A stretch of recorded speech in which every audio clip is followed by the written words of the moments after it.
Welcome back to another episode of Sexy Marriage Radio alongside my wife, Pam. Always good to be here. Welcome to 2026 from us to the nation. New year, new possibilities, new focuses. That's kind of what we'll be talking about in the extended content with the 3 words. That's that's the way we start every year.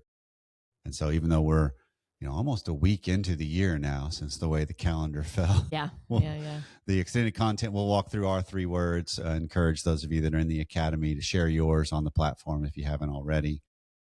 But then on the regular version, I just want to jump right into the idea to help frame where we're heading today. Because if you think of all the years of us doing this show, we've talked a whole lot about how do we own our own sexuality, our own desires, even in some instances, our own practices, because we've talked about masturbation, or we've taken an element where we've had conversations talking about porn, and we've tried to parse it out with the idea of a person's use of whatever they may do with their own sexuality is theirs, right? Like their body is theirs. What they choose to do with it is theirs. And so it's usually not caused by a partner. That's one of the frames we've kind of used of like, it doesn't have anything to do with you in the sense of what people may choose to do with their desires, their fantasy, or their mental life. But where we want to go today is your body is yours, but the impact is shared. And so, like, how big is your butt question? That'll work. From way back in the archives.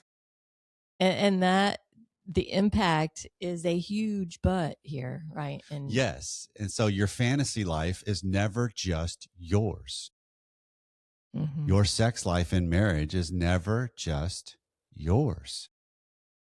Is this the kind of thing that gets, you refer a lot to gridlock, the word gridlock, and this dives couples into that because one wants something the other doesn't, and the impact on the other is sometimes feels insurmountable. It does. It's the mechanism of what helps create and lock in the gridlock. And what's interesting is this is a recent post on the platform, which is nation.smr.fm. If you guys aren't already a part of it, is somebody made a comment. I don't know if this was in the academy off the top of my head or in the general platform area, where when you look at marriage, kind of what comes part and parcel with the idea is you're saying I do to a sexual relationship. And so as this marriage unfolds, many times it can even seem the sex life will wane or could altogether disappear because one partner is just done having sex. And so sometimes the stance that's taken, and this is what the post was, something along the lines of, you signed up for a bowling league and you didn't expect to go bowling. And it's kind of the same concept where we can use that stance that we're talking about today as how could you? But we need to look at it the other side of that coin too of, I have all these wants and desires and fantasies of things I may want or have thought of in my life. Some pertain to you, some don't, but they all impact you. All of them do. Yes. And that's the way I want to look at this is desire and our selfhood always co-evolves inside a relationship, not outside it. Right. And so here's where this to kind of help set the stage. Late last year, we did a series of 7-day challenges. There'll be probably some more coming out in 2026, but it's just 7-day, once a day. There's moments you get a chance to kind of work through something. And on one of them was the sexual energy challenge. An email came in because a wife was a little concerned because some of the emails I was sending out as promos of this was alluding to and talking about masturbation as a way to learn ourselves. There is such a thing in my belief of healthy masturbation. I really do believe that. You can understand your own body. And you can express and do some things for yourself if you want. And I think there can be healthy aspects of that. But where we're going to go today is talking about the impact of that still matters. And that's the way I want to at least constantly frame it in the context of a relationship. Because what you choose to do or not to do is completely up to you. But you can't avoid impact because of your choices in a marriage. Yeah. And you have to realize that there will be impact. I guess, what do you see most often? A spouse sees the impact on their spouse and they get mad because, well, I'm allowed to have my point of view. And the other spouse, well, I'm allowed to have my point of view. Exactly. It's like we think we have high ground with whatever our particular bent, desire, lack of desire, uninterest in, whichever way we want to go. And a lot of times, the people that have the stance that's more in the lines of, well, this is what marriage is, think they have high ground with it.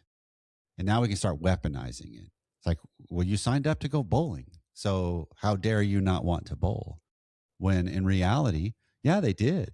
They brought a bowling ball. They maybe even have the shoes. They're on lane 10 and you're on lane 8, or you're just in different lanes. Maybe, or they're still just sitting in that little bullpen area that's watching the bowling that goes on, and you're not actually going to bowl. But well, there's that. But it's the context of most of the time, I think us that we get in, like, I feel like I'm getting a raw deal because my spouse isn't on board with me on what I thought we agreed on. I don't have high ground with that, though. I think your key there is what I thought we agreed on. Well, and the likelihood is you did at the beginning. You both came into this realizing and knowing kind of what was expected. I mean, I've not met a couple yet that has not. I've met some that have had a long time path, or long time of time passed from the time they got married to when they consummated the marriage, like when they actually had sex. I mean, some have gone a couple years, and it's because of anxiety, it's fear, uncertainty, pain, whatever it might be. Really? And but all of them still wanted and understood this as part of the relationship. Okay. So like no one is going in shocked, wait, now I got to start having sex? And I've yet to meet anybody that's been in that camp. Wow, but I didn't know. And like, no, we know. So I want to take it out of the equation of it's not a shock to people that they know this is what comes with marriage. And most couples that I've ever worked with understand that. And even parts of them really do want that. But they're not sure how to overcome the things that get in the way of realizing that. And this is a conversation to just help understand neither of us have a high ground with the way I'm coming about it, because it's always in context of relationship. I really wish that you would see it my way, but because you don't, doesn't mean I'm somehow more righteous or more holy or more right or more solid in my stance. The likelihood is we're both about the same. And I guess what I'm curious what you usually see is typically just couples not in line on just how it's done. Is it more about here's positions, tactics, things that I don't want to participate in? Or is it more typically about, well, it just didn't happen enough? It's the whole range, actually.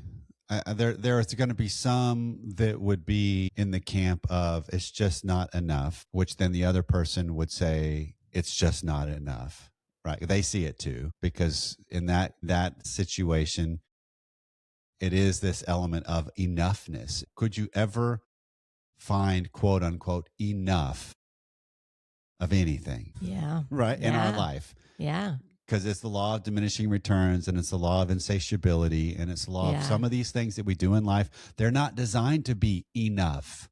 God is the only thing that is enough. Personal opinion, personal values we have here at SMI. Agreed.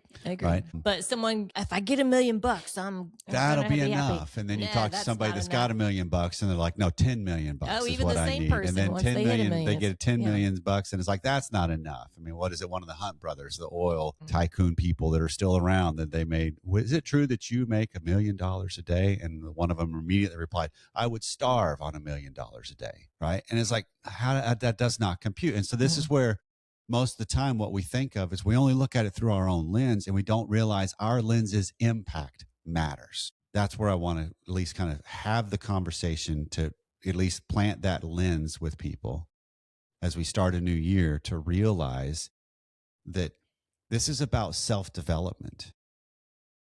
And the context in which that happens is in the impacts I have in my marriage, regardless of the stance I'm on, whichever side of the equation I'm on in this dilemma, there's still impact. what I want, even if it's like, but it's just exploratory. It's fun. It'll be erotic. It'll be all these things that are quote unquote good.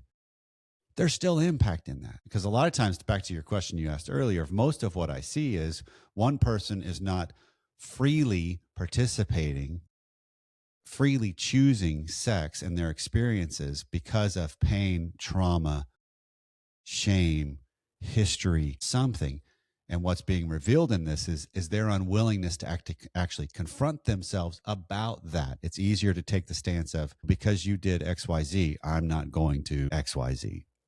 And I'm like, okay, then it just becomes avoidance. It's not self-development. And it holds the relationship hostage, but it also holds themselves hostage. Yeah, they got to ask themselves the hard questions. Because we can take the stance of, well, because you fooled around with countless people, or because you were using porn for years without me knowing, or because you were, it's all of a sudden now I think I have high ground to not have to do something in my marriage. Okay. You can take that stance, but you don't have high ground. You're weaponizing it just as much as you're claiming they did. Yeah. I mean, there could be a part of their stance that's still valid. The impact of it is still valid. The importance of what happened and how it does land on you is completely valid. But then turning that against them is playing the same way. Yeah, you're playing the same way as the other spouse who's turning what they want against you. And so this has to be framed in this idea of, what are my needs versus our system? Because we talk about in every relationship, there's a higher desire and there's a lower desire. And each of those have a role they play. The lower desire inevitably is the one that controls the frequency, the timing. They're the de facto gatekeeper of sex, whether they like it or not. For the 32 years of our marriage, most of the time, you have been the gatekeeper of our sex life, whether you've liked that or not. That would be true. Okay. So it's dealing with the reality of that pressure and dynamic on both of us, because there's impact of that. That's the mechanism of you having to, and I having to, really confront and develop, how do I be better on the role I play in this dynamic? How do I be better realizing the choices I make with my desires, with my fantasy life, with my thought life, with my practices, solo or together? How do I be better realizing everything I do will impact you? Everything you do or think or believe will impact me. Yeah, I'm wondering, is the biggest issue someone who just doesn't care about the impact on their spouse? Or doesn't realize the impact on their spouse? I guess you're just being true to yourself. You're just being real, and you can go to the next step if you are someone who realizes, I just don't care. Yeah. If I don't realize it, what do I do? If I just don't care, well, there's a whole nother thing. Well, absolutely. If you don't, ignorance is a okay or understandable stance until you see it differently. And then what you do with it once you see it determines the degree of what it is you're doing now. Yeah. And the trajectory of the marriage. Yes. Well, because if I know that the stance I'm taking on you with the way I might push to want to do something or experience something or invite something into our sex life with us, when I realize the impact it has on you and I keep pushing that, that's a different kind of meaning, rather than I've never even thought of the fact that that would have that kind of an impact. Because prior to that, it was just, I was just locked in on what it meant to me, not what it meant to you, not what it meant to us. And I think a lot of times we don't take the courageous step back to actually examine, what is it that I'm really pining for in my marriage and in my sex life specifically, that I'm actually culpable for causing impact that's not helpful. I'm actually getting in my own way with things because it doesn't align actually with what we've said we want to do. Because this is where there's kind of this triad of integrity to look at if we kind of frame it as a practical way, I think, to frame this. Yeah. It's integrity with myself. And I think that's important, of how am I in line with my character, which also comes, I couple that kind of concept with a part that's the same circles that overlap a lot, which is also integrity with my faith and my values and my belief and walk with God. Those are not completely one and the same, but man, they overlap a lot. And then there's integrity with my spouse. in my relationship with them.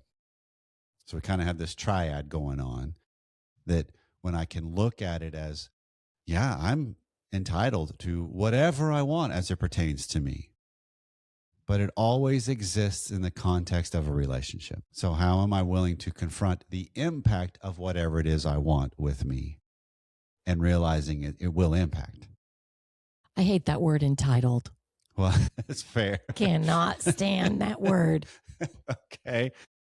I am free to pursue whatever it is I want in my life, but it will have impact. It's going to have impact, and realize that. And you got to be willing. What is it that you want in your relationship? How do you want to be known? What legacy do you want to leave?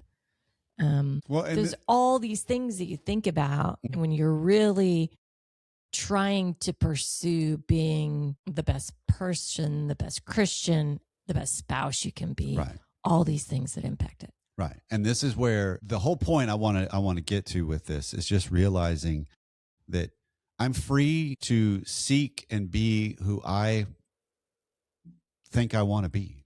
That's a part of self-development. But that does not excuse me from the fact that everything I do is in the context of a relationship too. It's real easy to take the stance, and it's sometimes even more understandable to see the stance of, yeah, if all of a sudden now a spouse chooses to take a job that has them traveling 50 weeks a year because their dream is to be this person that's on the road and making all kinds of money, and this is the sales job or the tech job or whatever it is that's perfectly designed for them. Okay, I'll completely agree with that. But it also is going to impact your marriage.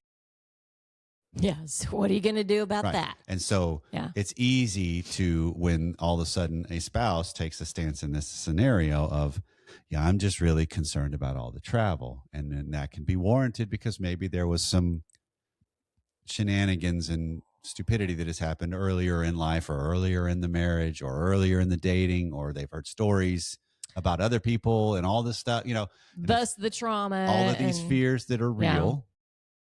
And now all of a sudden he, in this scenario, I'm just going to make it the guy that wants to take this job just for sake, but I know of wives that have done this as well. He can take the stance of, you're not even supporting my dream. I've worked hard for this. She's like, I'm the bad guy here.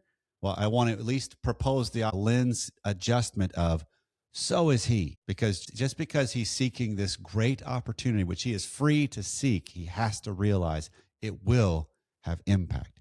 He does not have high ground because it's in line with who he's always wanted to be more than a typical stay in the nearby your home job. And so we can often blame our spouses for my plight in life and think they are the ones holding me down, rather than realizing I have cement boots on too of my own choosing. Yeah. Scenario like that. Well, you made a commitment to be in a relationship. And if you're gone all the time, you're not really. And so the crucible, not what you expected. The crucible of this is a willingness to grow and develop, not compromise my way through it, right? Not just give in because it's the path of least resistance. Well, I just won't because you don't want me to. I just won't. Which now, what do you think's harboring in his mind?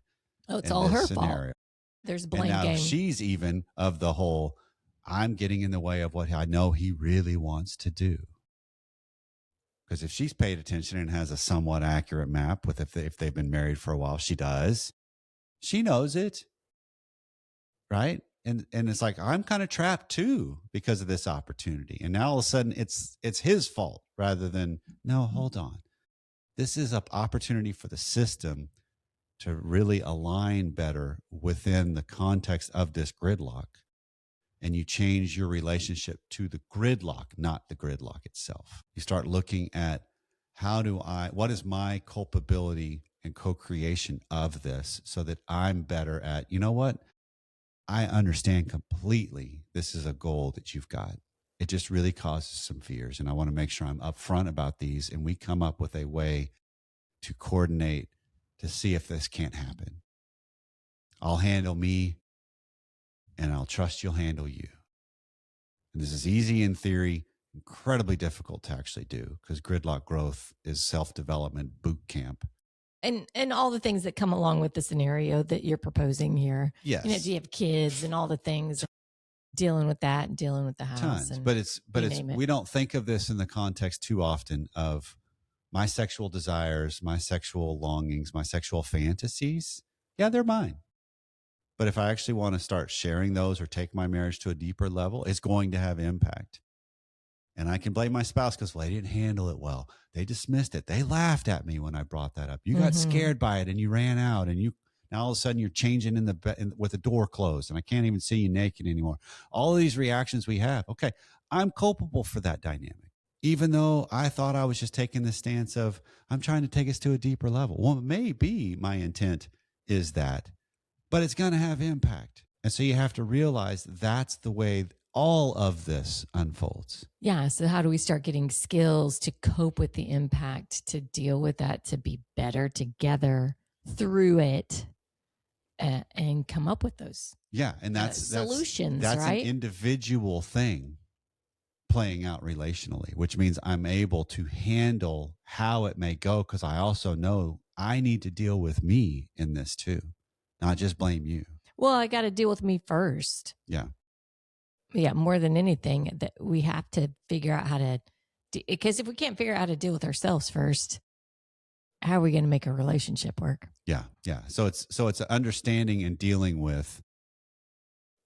A way I just want to end the conversation for today, and we can pick this up more because maybe the nation will kind of give us some. Hold on, frame it this way. feedback@sexymarriageradio.com. Yeah, or here's my scenario. How does it play out? Right. How do I look at it? Yeah, let's explore it, because it's understanding that at face value as we enter into a new year, just coming to the realization of all of my choices are mine, but they also do have consequences and impact.